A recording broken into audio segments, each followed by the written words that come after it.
Canfor, who was looking for a place to showcase these amazing playhouses. This was an initiative that had come together with a number of BC forest companies, Canfor being the lead agency, and they had come up with this idea of really giving back to communities throughout BC.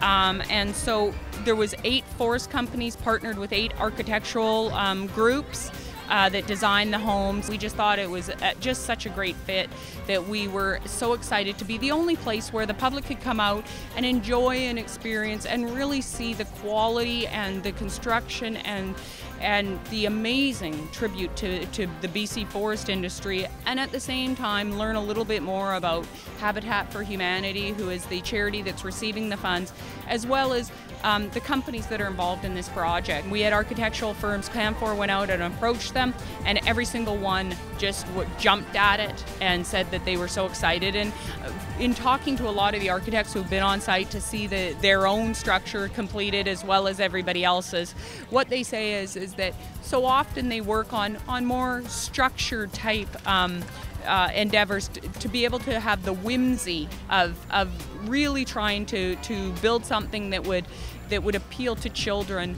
at that level was something that they just thought was incredible, and that their entire staff got involved in at the respective companies. The material that we could use was provided by Canfor, the dimensional lumber, and just talking to them, getting ideas started for the design. They wanted an airplane included in there because that's part of their history.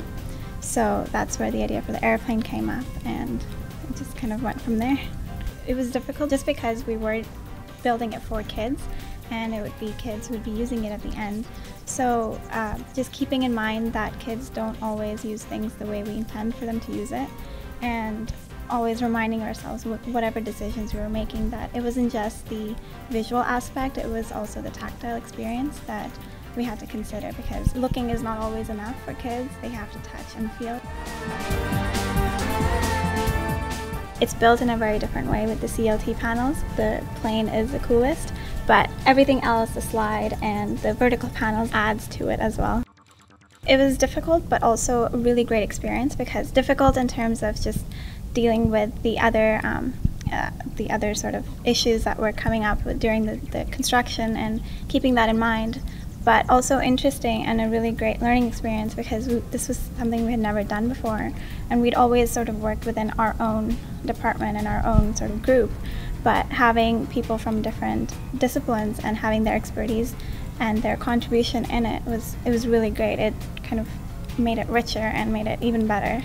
When we first undertook this project, I pictured Hobbit village type houses, and I think that it's a testament to the incredible imagination of these designers to have come up with the whimsy and the absolute magic that these houses reflect. And I think that is what makes each one so special and makes each one so engaging. And so whether our guests are 2 or 102, they're really captured by the imagination, and I think it's such an interesting way to showcase wood and wood use, and the PNE is just so proud to have them here.